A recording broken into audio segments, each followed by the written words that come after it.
Bonjour à toutes et à tous, bienvenue à cette Good morning, ladies and gentlemen. Welcome to this new conference that is organized by the organization with the Pneumatics magazine.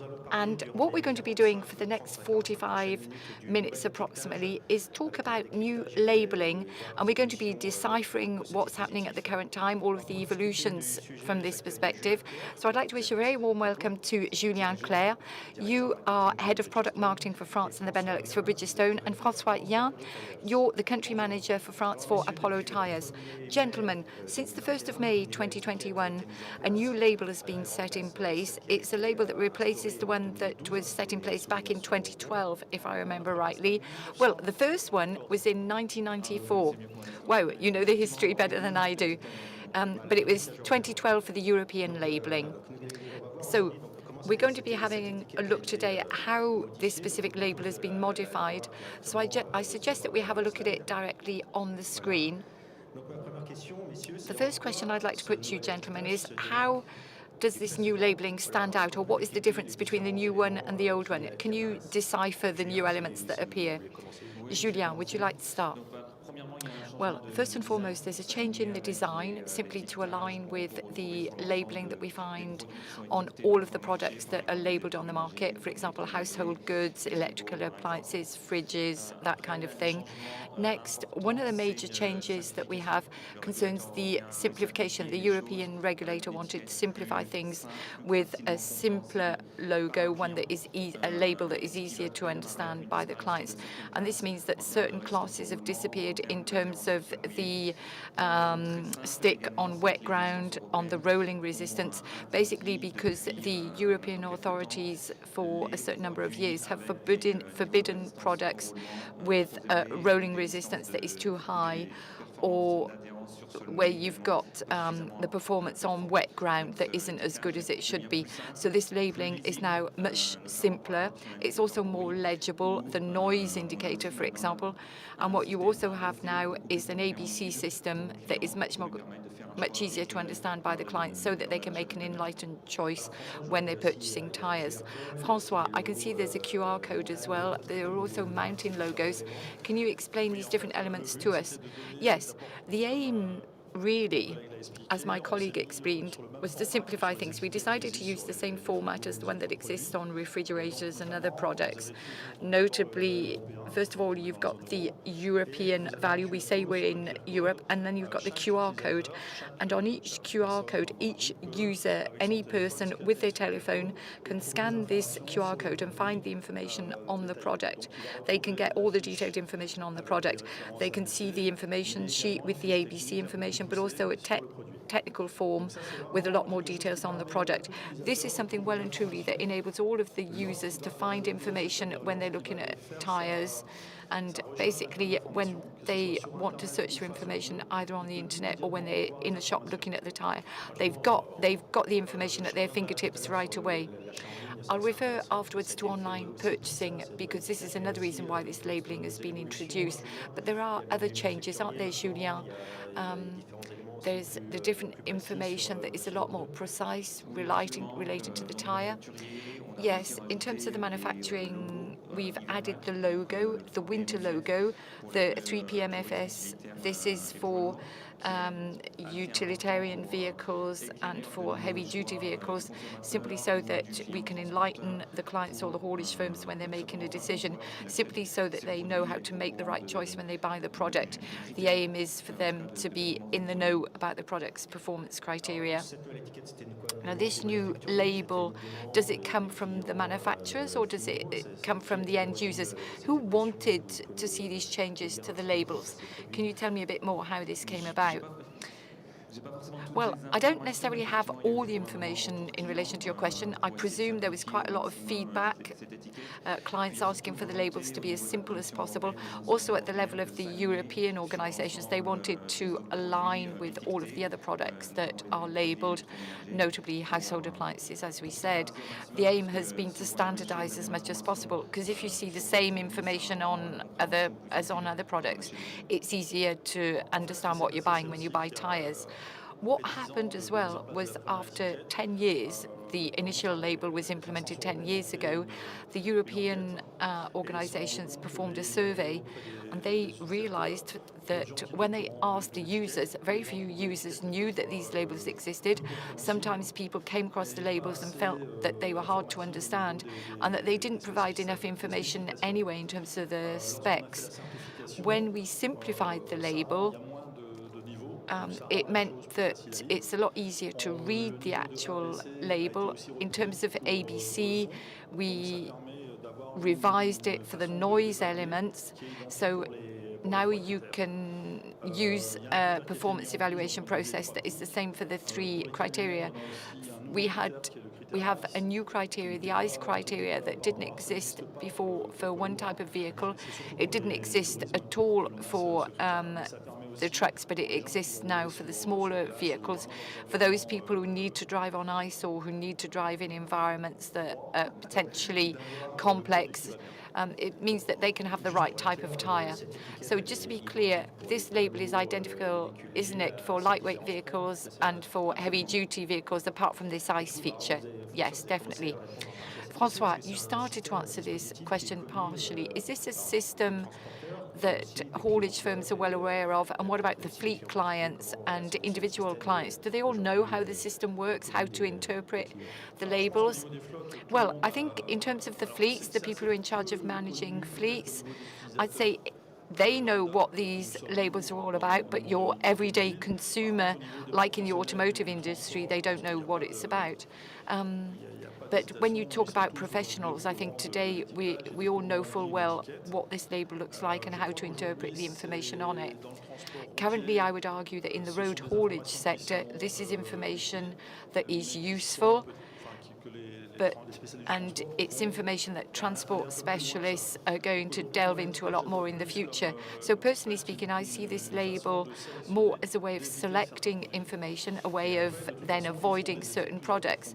But there will be more in-depth studies performed by the clients, for example, on the wear and so on and so forth. Is it a criterion, for example, this label for your Bridgestone clients, or is it just one thing among others? I'd say it depends on the client. Some clients are going to be very interested in looking at the labeling and its contents. They might use this criterion when they buy products, use it first and foremost. But to round off what I've just said, yes, I would argue that the labeling, everybody knows that it's out there in the haulage world, in the fleet management sector. Everybody knows that these labels are out there, and everybody understands that tyre A may be better than tyre B. But what is missing at the current time is the kind of work we're trying to do at Bridgestone. It's to provide the education, the information on what's the impact of tyre A versus tyre B, how much fuel is used, can the client hope to make savings, and if so, in what area, and what is the excess cost, for example, that you're going to have to pay for if you have a more expensive tyre with better rolling resistance. What's the return on investment? These are the kinds of questions where the haulage firms don't have that much information, and that's where at Bridgestone we're trying to educate the market. If I react to what you've just said, this labelling, has it made it possible? Because we can see the classes F and G have disappeared. Has this labelling made it possible to clean up the market, to make sure that certain products that weren't good enough have disappeared? And has it forced the manufacturers to propose better quality products? Absolutely. It's very clear. And at Bridgestone, it challenged us to a certain degree. It meant that we had to be more ambitious to propose even better products to our clients, notably when it comes to rolling resistance. That is something that is difficult, for example. Just to give you a rough idea of the challenge we were up against, before I came here, I looked at our sales statistics. A few years ago, 80% of our sales for the heavy-duty sector were for products between C and G. Today, 80% is between A and C. So within just a few years, the switch has been massive, and it's a positive switch. It's beneficial for the haulage firms, because if you've got better products, their rolling resistance is better, they use less fuel, you use up less fuel, and hence it's better for the environment, less CO2, and we all reduce our ecological footprint. Yes, this is what the Commission wanted. We need to remember that the European Commission said that between now and 2050, we have to have 60% greenhouse gas sent out into the environment less. And so it's not just a question of reducing our emissions related to rolling. When you've got a vehicle, we know that 40% of the energy is used to combat the wind. We know that 30% is used to enable the vehicle to be propelled forward, 20% for something else, and you've got 20 to 30% that is for the rolling resistance. So the attitude today is to say we need to do something to combat this rolling resistance. We want to make it as low as possible. When it comes to the winter tyres, if we look at the logo, what's the difference for the winter tyres? Is it just that they're now approved for being fit during winter? Is there anything else you need to stress? Well, I would argue that the fact that you can now see the 3PMSF logo on the label, it makes it possible to enlighten the client, for the client to make a decision knowing what they're deciding. Will it have a big impact on the heavy-duty sector? I don't know, not necessarily, for a very simple reason. At Bridgestone, as is the case with numerous manufacturers, the vast majority of our product ranges have this 3PMSF aspect on them, whatever the types of tyres. So generally speaking, our clients already buy this type of tyre. I think there'll be a bigger impact for the tyres that go on cars for standard consumers. We talked earlier on about online sales. Maybe this doesn't apply to the heavy goods vehicles, but what about for privately owned cars? Does this label make it easier to sell tyres online? Well, it doesn't make it easier. It just makes everything a lot more visible. In particular, if you talk about private cars, and even here at Solutrans, you've got all of the vans, for example, that are managed in exactly the same way. And out of 6 internet sites or 5 internet sites, you have a product document that you need to be able to have access to. That's one of the constraints. And in the same way, the actual label, if the label isn't visible, then you must be able to press on a button to see this document, and the document needs to appear alongside the price. So it's something that's now a lot more legible on the internet. People can see very quickly when they're choosing the product what its price is and what its specs are. That was the aim. Let me just add something. It's true that for consumers, private tyres for private cars, now people have to provide information in a much more specific manner, and also for fleet managers, heavy-duty vehicle managers or buyers. Procurement online, it's all well and good, but to use your tyre in a profitable manner, you've got to work out the pressure, you've got to rotate the tyres, you've got to do the maintenance work, and for that you need a service provider. So even if internet as a channel can be very, very good for the initial sale of the tyre, and it might gradually increase its sales, I think the professional world needs specialists, nevertheless, specific business specialists to do the maintenance work on the tyres in the best possible manners. There are obligations as well to communicate between the suppliers and the consumers. Are you sure that this label is present on all the tyres? Well, when it comes to the manufacturers, and I can only speak on behalf of the manufacturers that I'm familiar with, you have this label that is now available on the tyres specifically. It's compulsory. You don't really have the choice except for certain products, but for a very limited number of products such as standard cars, etc. Otherwise, this label is a must-have, and you don't have the right to sell the tyres. Otherwise, you can be taken to court as a manufacturer if you don't do so. Also, as a distributor, if you sell products without the label, you can be taken to court, because for each client, once they enter into their purchasing process, they have the right to see this label, and they have to be informed of the value of the label. They need to be able to find the information in a legible manner prior to the purchase. That's the main difference to before. Francois, on this subject, no particular points I'd like to raise. The consumer, I would argue, as my colleague said, has to have access to this information prior to the purchase, whether it's physically speaking or digitally speaking on the internet or through our different channels. It's compulsory for all of the sector. Now, this label is for new tyres, isn't it? But it's not yet for retreaded tyres. Can you talk to us about this? I know it's something that's in the pipeline at the moment. The plan is to extend it to retread retreaded tyres. Do you have any information on that? Yes, I can talk about this. It's true. It's something that is under discussion at the moment. The European organisations are busy talking about it. I know there's a project on the table. The latest estimates from Bridgestone in terms of the progress they're making is that the launch might take place in 2024. The subject is highly complex because when you do retreading, for example, you use different types of casing, different brands, different profiles, and they all have different histories. It all depends on whether they've been maintained or not during their life cycle, and the impact on the rolling resistance can be very different from one type of casing to another. So the tyre sector is working with the European organisations so that we can set up and agree on a specific method as simple as possible. But at the end of the day, it's going to be complicated because the actual thing is very complex. So you're talking about a product that has several lives in its life cycle, so the label has to be complex by definition. But there are things as well that I think, for example, we should see things coming after 24, 48, whatever. But we'll see. Oh, no, after the year 24. But we will see what we shall see. So you have your own analysis of what's going to happen on this front. Yeah, at Bridgestone and a number of other manufacturers working with European institutions on this point to provide our expertise and to help them out. Now, European institutions will be the ones to decide what they want to do. The aim for a regulatory agency is to set up, as for brand new trucks and vans and for tourist cars, a label so that customers will be able better to choose their products, to look at the road grip, to look at the noise, to look at the rolling resistance, and this is a choice, and this is what we're going to help out with. Yes, I agree with that, and we have other criteria as well that will be added on. And this is in-depth work. Don't forget it. You got to find the right tools, the tools for measuring, the tools for controlling. I'm talking about the mileage, the number of kilometers that could be done afterwards. This is one of the missing points today. We're talking about rolling resistance right now. That's important for economy. All of the fleet managers will tell you that they're very much aware of the mileage that's to be done.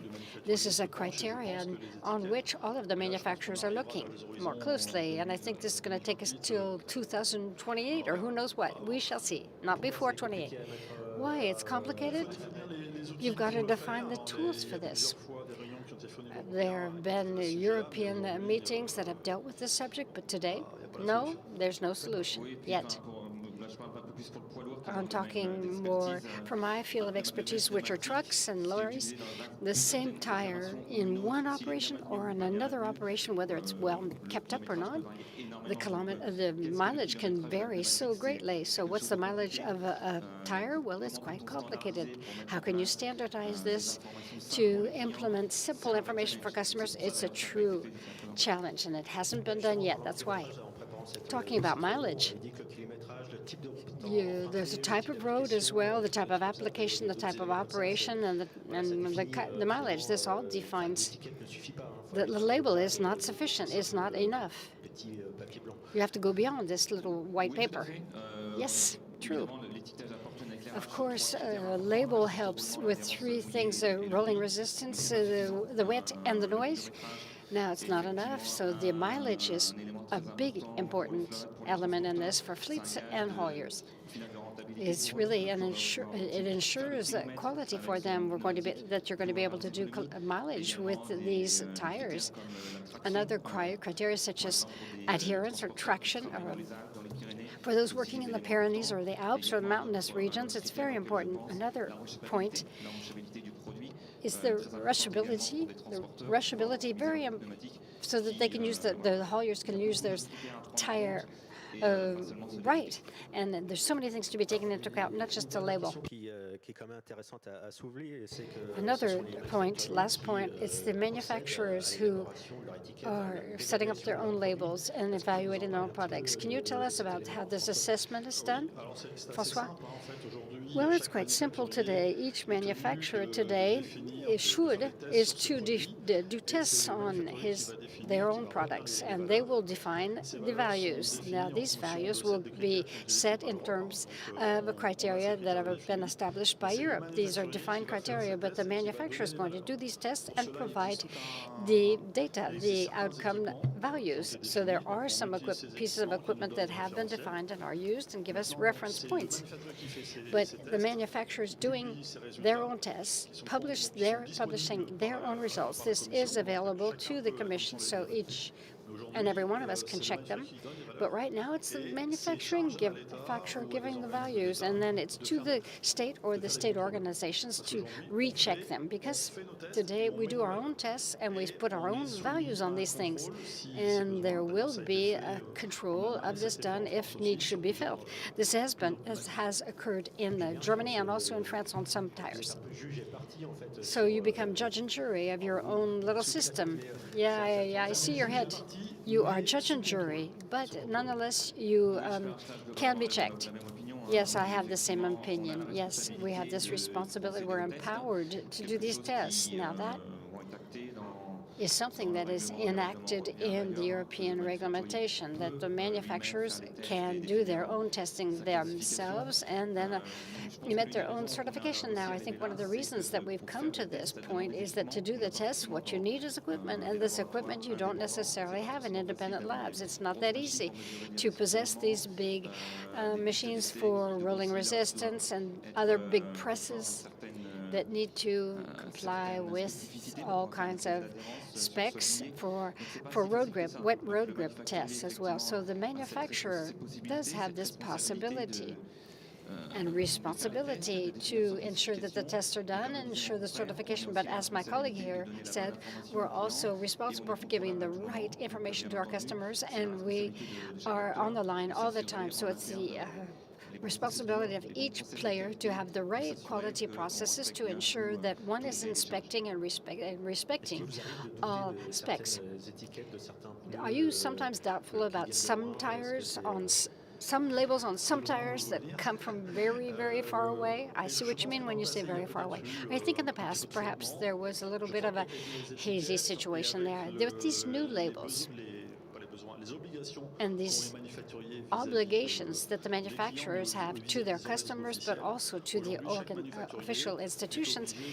Today, each manufacturer has to establish a link for compliance to the authorities. So all the documents concerning this test must be made available to the authorities, so an organization can come in and test without the manufacturer even knowing about it. It can test each document and see whether it toes the line or not.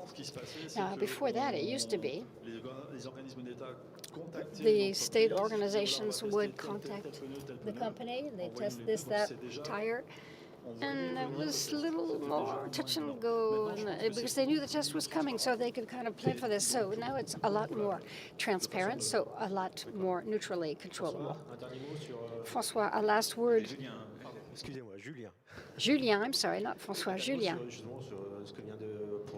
Last word about François just said. The moderator made a mistake of first names. No, I have totally the same opinions. Things are becoming clearer, more transparent, more verifiable by the authorities, so the industry is moving in the right direction, in the profession as well. We are open at Bridgestone to testing our products. We do this regularly. We take these tires just coincidentally, haphazardly, in a random manner to make sure that we've tested them. We've got quality tests that are very sturdy and they're implemented, and we're very sure of that's a subject that's well mastered in our company. Well, thank you very much, gentlemen. I think we've seen the world of labels.